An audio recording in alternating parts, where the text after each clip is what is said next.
Hi friends, ఈరోజు వీడియోలో నేను మీతో ఎంతో రుచికరంగా ఉండే వంకాయ బజ్జీ ఎలా తయారు చేసుకోవాలో చూపిస్తానండి. నెల్లూరులో ఈ వంకాయ బజ్జీ చాలా ఫేమస్ అండి. రైస్లోకి, సంగటిలోకి చాలా బాగుంటుంది. సింపుల్గా చేసుకోవచ్చు, టేస్ట్ అయితే అద్భుతంగా ఉంటుంది. నేను ఈ వంకాయ బజ్జీని కుక్కర్లో చేస్తున్నాను. మీరు నార్మల్ గిన్నెలో కూడా చేసుకోవచ్చు.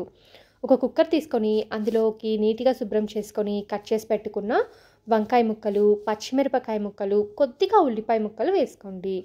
ఇప్పుడు ఒక 2 మీడియం సైజ్ టమాటోలని ముక్కలుగా కట్ చేసుకొని వేసుకోవాలి. కొద్దిగా చింతపండు, 4-5 వెల్లుల్లి రెబ్బల్ని కూడా యాడ్ చేసుకోండి.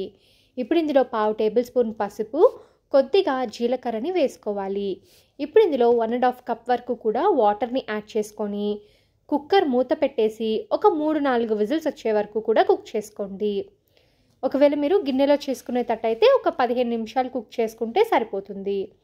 చూడండి, వంకాయ ముక్కలు బాగా కుక్ అయిపోయాయి. ఇప్పుడు ఇందులో రుచికి సరిపడినంత ఉప్పుని వేసుకొని మెత్తగా స్మాష్ చేసేసుకోవాలి. వీడియోలో చూపిస్తున్న విధంగా మొత్తం అంతా కూడా మనము ఇలా మెత్తగా చేసుకోవాలి.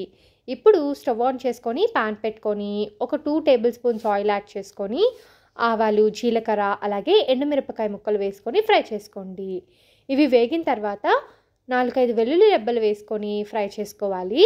ఇప్పుడు ఉల్లిపాయ ముక్కలు కూడా వేసుకొని ఫ్రై చేసుకోండి. ఉల్లిపాయ ముక్కలు బాగా వేగాలండి.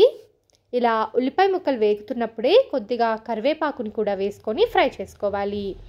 ఇవన్నీ బాగా వేగిన తర్వాత మనం ముందుగా సిద్ధం చేసి పెట్టుకున్న వంకాయ బజ్జీని వేసుకొని మొత్తం అంతా కూడా ఒకసారి బాగా కలిపేసుకొని ఒక 2 నిమిషాల పాటు కుక్ చేసుకుంటే ఎంతో టేస్టీగా ఉండే వంకాయ బజ్జీ రెడీ.